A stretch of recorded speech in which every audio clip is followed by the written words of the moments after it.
태국 방콕 수완나품 국제공항. 이른 아침 6시. 수백 명의 여행객들이 입국 심사대 앞에 줄지어 선다.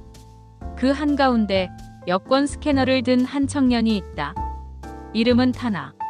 그는 매일 아침 이곳에서 전 세계 사람들의 여권을 확인하며 하루를 시작한다. 미국 여권, 독일 여권, 일본 여권. 저마다 다른 색깔과 무늬를 가진 작은 책자들이 그의 손을 거쳐간다. 어떤 여권은 비자 확인이 필요하다는 노란 불이 켜지고 어떤 여권은 추가 서류를 요구하는 빨간 불이 번쩍인다. 그런데 이상했다. 유독 한 나라의 여권만큼은 언제나 초록색 불빛과 함께 즉시 통과 사인이 떴다. 바로 대한민국 여권이었다. 타나는 고개를 갸우뚱했다. 아침부터 지금까지 스캔한 한국 여권만 벌써 20개가 넘는다. 그런데 단 한 번도 문제가 생긴 적이 없었다. 비자 필요 없음. 무조건 통과. 그는 다시 한번 모니터를 응시했다. 화면에는 또렷하게 적혀 있었다. 대한민국 리퍼블럭 어브 코리어 무비자 입국 가능 국가. 타나는 작게 중얼거렸다. 한국, 대체 이 나라는 뭐지? 왜 이렇게 특별한 대우를 받는 거야? 그의 눈빛에는 호기심과 동경이 뒤섞여 있었다. 그리고 그 순간 그는 알지 못했다. 자신이 지금 목격하고 있는 것이 단순한 여권 한 장이 아니라 한 나라의 위대한 성장과 땀, 그리고 자부심이 응축된 증표라는 사실을. 오늘도 타나는 여권을 스캔한다. 하지만 그의 마음속에는 어느새 한 가지 질문이 자리 잡기 시작했다. 나도 언젠가 저 여권을 가질 수 있을까? 안녕하세요. 제 이름은 타나입니다. 저는 태국 방콕 공항에서 보안 직원으로 일하고 있어요. 매일 수천 명의 여행객을 만나고 그들의 여권을 확인하는 게 제 일입니다. 솔직히 말하면 처음엔 그냥 기계적으로 일했어요. 여권 스캔하고 얼굴 확인하고 통과시키고. 그게 전부였죠. 그런데 어느 날부터인가 저는 한 가지 패턴을 발견했습니다. 한국 여권을 가진 사람들은 정말 단 한 번도 비자 문제로 걸린 적이 없다는 거예요. 처음엔 우연이라고 생각했어요. 하지만 일주일, 한 달, 석 달이 지나도 똑같았습니다. 그래서 점심시간에 휴대폰으로 검색을 해봤어요. 세계 여권 파워 순위라고요. 그리고 저는 깜짝 놀랐습니다. 화면에 떠오른 기사 제목이 이랬거든요. 대한민국 여권, 무비자 입국 가능 국가 190개국, 세계 2위 등극. 저는 눈을 의심했어요. 2위요? 한국이요? 옆에 있던 동료에게 보여줬더니 그 친구도 놀라더라고요. 야, 일본 떨어졌네. 한국이 이제 일본보다 위야? 저는 그 순간 뭔가 가슴이 뛰었어요. 제가 태국 사람인데도 말이에요. 왜냐하면 저는 어렸을 때부터 한국 드라마를 보고 자랐고 K-팝을 들으며 성장했거든요. 그래서 항상 한국이라는 나라에 대한 호기심과 동경이 있었어요. 그런데 이제 그 나라가 세계에서 두 번째로 강력한 여권을 가진 나라가 됐다니. 저는 다시 한번 생각했습니다. 한국은 대체 어떻게 이렇게 빨리 성장한 걸까? 불과 몇십 년 전만 해도 전쟁의 상처가 남아있던 나라였는데 지금은 전 세계가 부러워하는 나라가 됐잖아요. 그날 저는 퇴근 후에도 계속 그 기사를 읽었어요. 그리고 마음속으로 다짐했습니다. 나도 언젠가 한국에 가서 그들이 어떻게 이런 기적을 만들었는지 직접 보고 싶다고요. 저는 그날 밤 집에 돌아와서 오래된 서랍을 뒤졌어요. 어렸을 때 쓰던 세계지리 교과서를 찾기 위해서였죠. 먼지가 쌓인 책을 꺼내서 펼쳤습니다. 한국이라는 페이지를 찾았어요. 그리고 거기 실린 사진들을 보는 순간 저는 묘한 감정에 휩싸였습니다. 사진 속 한국은 지금과 너무 달랐어요. 낡은 공장 굴뚝에서 연기가 피어오르는 흑백 사진. 전쟁 직후에 폐허가 된 서울거리. 좁은 골목에서 손수레를 끌고 가는 사람들. 그때 교과서에는 이렇게 적혀 있었어요. 한국, 전쟁 이후 재건 중인 개발도상국. 저는 그 글을 읽으며 생각했습니다. 그때만 해도 우리 태국이랑 비슷했구나. 아니, 어쩌면 우리보다 더 어려웠을 수도 있겠네. 그런데 지금은 어떤가요? 저는 유튜브를 켰어요. 그리고 한국이라고 검색했습니다. 화면에는 전혀 다른 세상이 펼쳐졌어요. 화려한 서울의 야경, 수백만 명이 열광하는 BTS의 공연, 전 세계로 수출되는 K-드라마, 최첨단 기술로 무장한 삼성과 현대의 공장들, 2002년 월드컵 때 붉은 악마가 거리를 가득 메우던 장면. 저는 화면을 보며 소름이 돋았어요. 불과 30년 만에 한 나라가 이렇게까지 변할 수 있다는 게 믿기지 않았거든요. 그리고 깨달았습니다. 지금의 한국은 단순히 경제가 성장한 나라가 아니라 세계의 중심으로 당당히 걸어 나온 나라라는 것을요. 그날 밤 저는 잠을 이루지 못했어요. 머릿속에는 계속 그 사진들이 교차했습니다. 폐허 속의 한국, 그리고 빛나는 한국. 그 사이에는 분명 무언가 특별한 힘이 있었을 거예요. 국민들의 피땀 어린 노력, 포기하지 않는 의지, 그리고 더 나은 미래를 향한 집념. 저는 그 힘이 궁금했어요. 그리고 그 힘의 결과물이 바로 제가 매일 스캔하는 그 여권이라는 걸 이제야 알게 됐습니다. 다음 날 아침, 저는 평소보다 일찍 공항에 도착했어요. 그리고 출발 안내판을 유심히 바라봤습니다. 대한항공, 인천발 파리행, 아시아나항공, 서울발 뉴욕행, 진에어, 부산발 도쿄행, 한국발 항공편들이 세계 곳곳으로 뻗어나가고 있었어요. 그 순간 제 눈에 들어온 건 탑승을 기다리는 한국 여행객들이었습니다. 그들의 표정은 여유로웠어요. 불안하거나 긴장한 모습이 아니라 마치 자기 집 앞마당을 산책하듯 편안해 보였죠. 저는 문득 이런 생각이 들었어요. 그들은 이제 관광객이 아니라 세계의 주인처럼 보인다고요. 그리고 그게 단순히 제 착각이 아니라는 걸 곧 확인할 수 있었습니다. 휴게실 모니터에서 뉴스가 흘러나왔거든요. 한국 콘텐츠 수출액 역대 최고치 경신, 전 세계가 K컬처의 열광, 삼성전자 반도체 점유율 세계 1위 유지, 현대자동차 글로벌 판매량 급증, 서울 방문 외국인 관광객 1,000만 명 돌파. 저는 그 뉴스들을 하나하나 읽으며 고개를 끄덕였어요. 이제 이해가 됐거든요. 한국이 왜 세계 2위의 여권 파워를 가지게 됐는지. 그건 단순히 경제력만의 문제가 아니었어요. 그들은 문화로 세계를 사로잡았고 기술로 세계를 선도했으며 사람들의 마음을 얻었습니다. 제가 일하는 공항에도 변화가 느껴졌어요. 예전에는 한국 여행객이 그렇게 많지 않았거든요. 그런데 요즘은 하루에도 수십 명, 어떨 땐 수백 명씩 지나갑니다. 그리고 그들이 지나갈 때마다 저는 그 여권을 스캔하며 생각해요. 이 작은 책자 안에는 단순한 신분 증명서 이상의 무언가가 담겨 있구나. 그건 바로 자부심이에요. 우리가 이만큼 성장했다는 자부심. 세계 어디를 가도 당당할 수 있다는 자신감. 그리고 대한민국 국민이라는 긍지. 저는 그 여권을 볼 때마다 부러웠어요. 나도 저런 여권을 가질 수 있다면 얼마나 좋을까.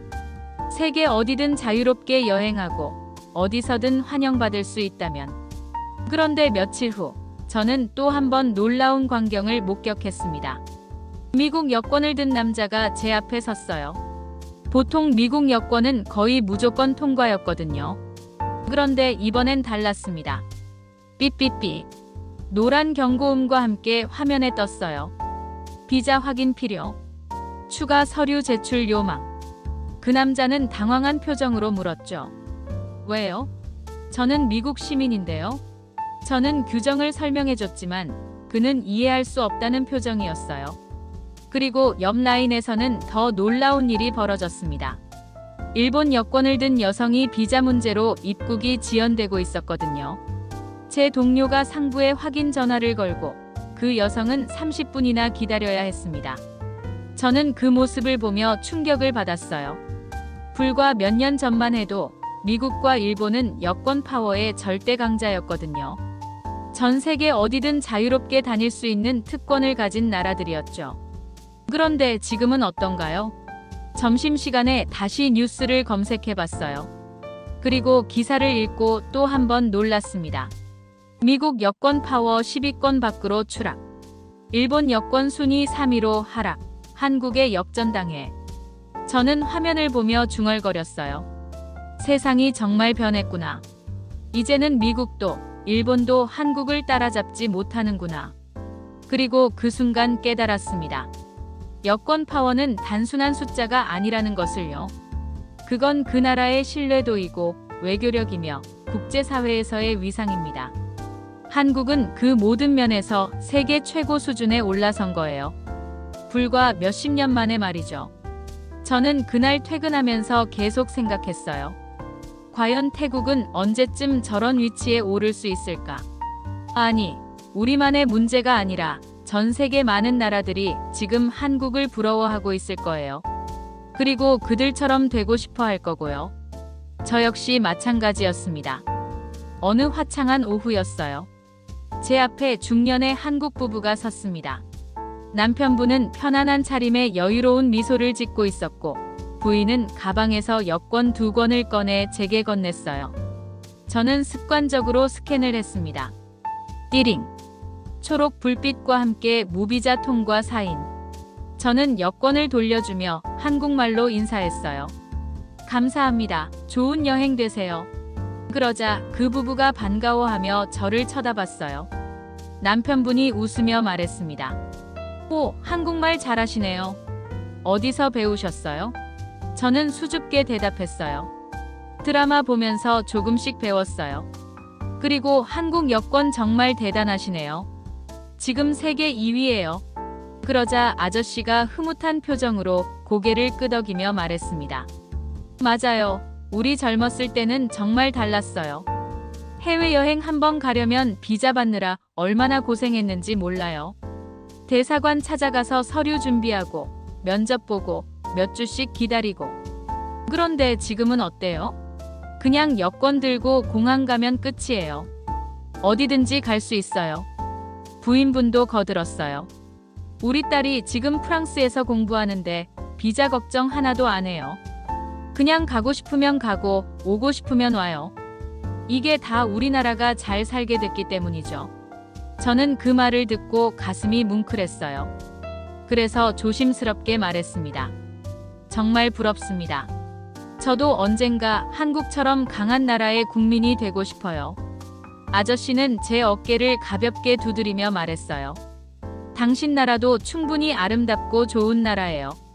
하지만 한국에 관심 있으시면 언제든지 놀러 오세요. 환영합니다. 저는 고개를 숙여 인사했고 그 부부는 환하게 웃으며 출구 쪽으로 걸어갔습니다. 저는 그들의 뒷모습을 보며 생각했어요. 저게 바로 진짜 선진국이구나. 경제력만이 아니라 국민들이 자신의 나라에 대해 가진 자부심과 여유로움. 그게 진짜 힘이구나. 그날 저는 퇴근 후에도 그 대화를 잊을 수 없었습니다. 그날 밤 집에 돌아온 저는 노트북을 켰어요. 그리고 유튜브에 인천공항이라고 검색했습니다. 수많은 영상들이 쏟아져 나왔어요. 인천공항 투어, 인천공항 먹방, 인천공항 면세점, 인천공항 환승 가이드. 저는 그중 한 영상을 클릭했어요. 화면 속 인천공항은 정말 놀라웠습니다. 깨끗하고 넓은 터미널, 질서정연하게 움직이는 사람들, 최첨단 시설과 편의시설들. 그리고 무엇보다 인상적이었던 건 사람들의 표정이었어요. 모두가 여유롭고 편안해 보였거든요. 급하게 뛰어다니거나 불안해하는 사람이 거의 없었습니다. 저는 댓글창을 내려 읽어봤어요. 전 세계에서 온 사람들의 찬사가 가득했습니다. 인천공항은 세계 최고의 공항이에요. 여기서 환승하는 게 즐거워요. 한국 사람들 정말 친절해요. 저는 화면을 보며 결심했습니다. 나도 언젠가 한국에 가고 싶어. 아니, 가는 것을 넘어서 그곳에서 일하고 싶어. 그들이 어떻게 이런 나라를 만들었는지 직접 보고 배우고 싶어. 그날부터 저는 달라졌어요. 퇴근 후에는 한국어 강의를 들었습니다. 안녕하세요. 감사합니다. 사랑해요. 하나씩 배워나갔어요. 주말에는 한국 역사와 문화를 공부했습니다. 조선시대부터 현대까지 한국이 어떻게 발전해 왔는지 알고 싶었거든요. 그리고 제 방벽에 태극기를 붙였어요. 매일 아침 그 태극기를 보며 다짐했습니다. 나는 꼭 한국에 갈 거야. 그리고 그곳에서 내 꿈을 이룰 거야. 주변 사람들은 제게 물었어요. 타나, 왜 갑자기 한국에 그렇게 집착해? 그냥 여행이나 한번 다녀오면 되잖아. 하지만 저는 알고 있었어요. 이건 단순한 여행이 아니라는 것을요. 이건 제 인생을 바꿀 결정이었습니다. 한국이라는 나라가 보여준 기적. 그 기적의 비밀을 알고 싶었어요. 그리고 그 비밀을 제 나라에도 전하고 싶었습니다. 몇 달 후, 저는 한국 기업의 채용 공고를 봤어요. 인천공항 보안 직원 모집. 외국인 지원 가능. 저는 떨리는 손으로 지원서를 작성했습니다. 그리고 기도했어요. 제발 합격하게 해주세요. 1년 후, 인천국제공항 제1터미널. 저는 깔끔한 유니폼을 입고 입국심사대 앞에 서 있습니다. 손에는 여권 스캐너. 1년 전 방콕에서 들었던 것과 똑같은 장비예요. 하지만 지금 제 심정은 완전히 다릅니다. 한 명의 승객이 제 앞에 섭니다. 중년의 한국 남성이에요. 그는 여권을 건네며 미소 짓습니다. 저는 스캔을 합니다. 띠링. 초록 불빛. 대한민국 여권. 무비자 통과. 저는 화면에 뜬 그 문구를 바라보며 감회가 새로웠어요. 1년 전 저는 이 여권을 부러워하며 스캔했습니다. 하지만 지금은 다릅니다. 이제 저는 이 여권의 의미를 압니다. 카메라가 천천히 줌인합니다. 여권 표지에 선명하게 새겨진 글자. 대한민국. 리퍼블럭 오브 코리아. 그리고 가운데 빛나는 태극 문양. 저는 속으로 중얼거립니다. 이 여권 한 권에는 정말 많은 것이 담겨 있구나. 전쟁의 폐허에서 일어선 국민들의 땀. 더 나은 미래를 위해 밤낮 없이 일한 노동자들의 손. 세계 무대에서 당당히 경쟁한 기업인들의 도전. 그리고 절대 포기하지 않았던 한민족의 의지. 이 모든 것이 이 작은 책자 안에 응축되어 있습니다. 그래서 세계는 이제 이 여권을 존중합니다. 그래서 190개국이 문을 활짝 엽니다. 그래서 한국 사람들은 어디를 가든 환영받습니다. 저는 여권을 돌려주며 한국말로 말합니다. 환영합니다. 좋은 하루 되세요.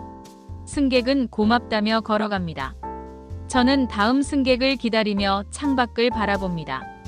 활주로 위로 대한항공 비행기가 이륙합니다. 파란 하늘을 향해, 세계를 향해 날아오릅니다. 저는 미소 짓습니다. 그리고 마지막으로 말합니다. 이제 세계는 한국을 부러워합니다.